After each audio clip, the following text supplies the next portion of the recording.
Wotan entrusts Brünnhilde with protecting Siegmund when it comes to the fight against the husband, Hunding.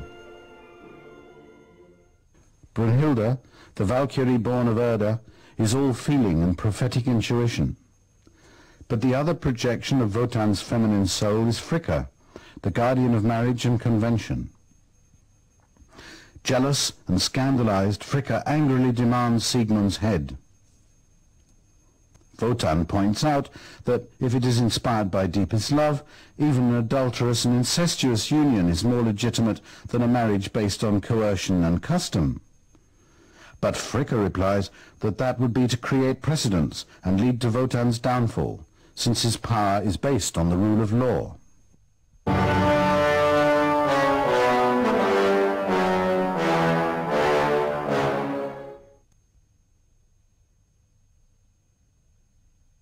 Now, with a conspiratorial air, Wotan reveals his plan.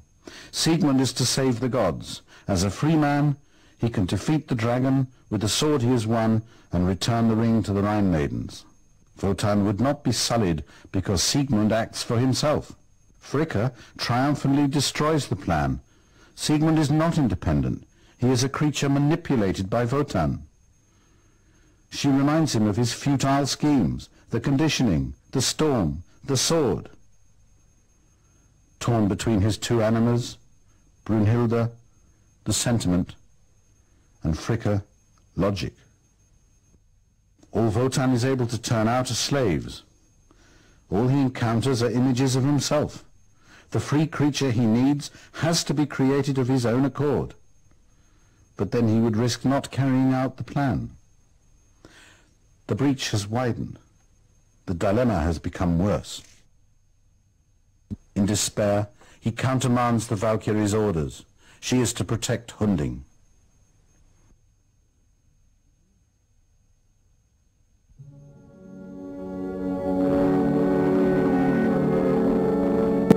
To the fate motif in the music, Brünnhilde appears to Siegmund, who is watching over the sleeping Sieglinde.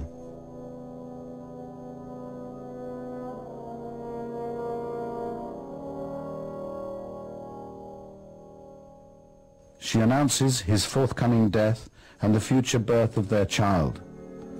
But in despair, the hero would rather kill his sister and himself than leave her in the hands of strangers. Overwhelmed with emotion, the Valkyrie disobeys. She will protect Siegmund. Thus, she wins her autonomy from Wotan. She exists. But during the mortal combat, Wotan emerges, and his spear breaks the sword, leaving his son defenseless before the thrusts of Hunding.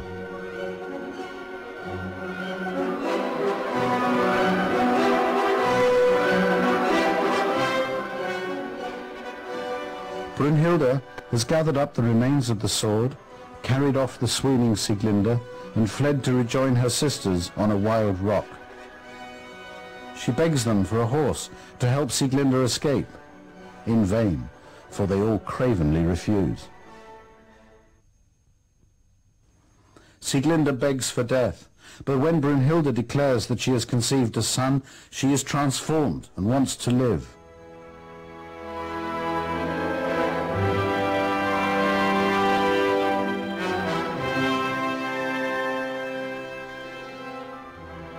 Brünnhilde tells her to head east, where the dragon Fafner lies in watch over his gold. This is a place Wotan avoids. The Valkyrie names the future child Siegfried, and prophesies that he will be the noblest hero of them all. She covers Sieglinde's flight by confronting the angry Wotan. Overwhelmed, Sieglinde blesses Brünnhilde. A fundamental and culminating theme appears, that of compassionate love, of selfless sacrifice.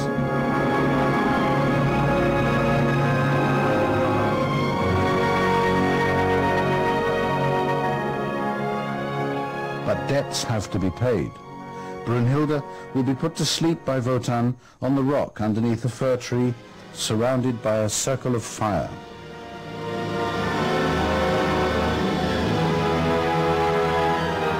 Wotan is in torment.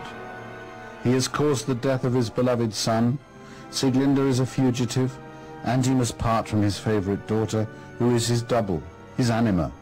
Once again, intuition and feeling are repressed. It is the price of the curse, but there is one hope. Wotan utters an incantation. Only he who knows no fear may cross the circle of fire and waken the Valkyrie.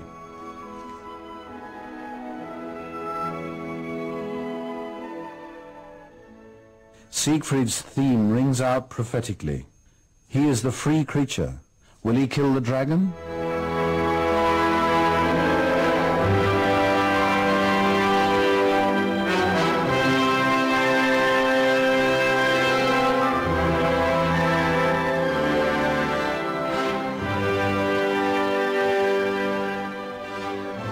Will he return the ring to the Rhine maidens?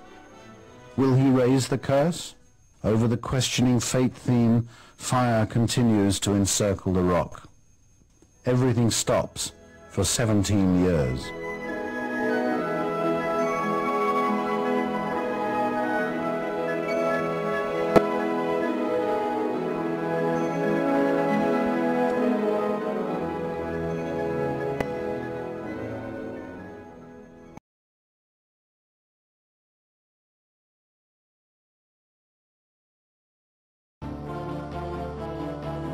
This book will change your entire perception of history forever.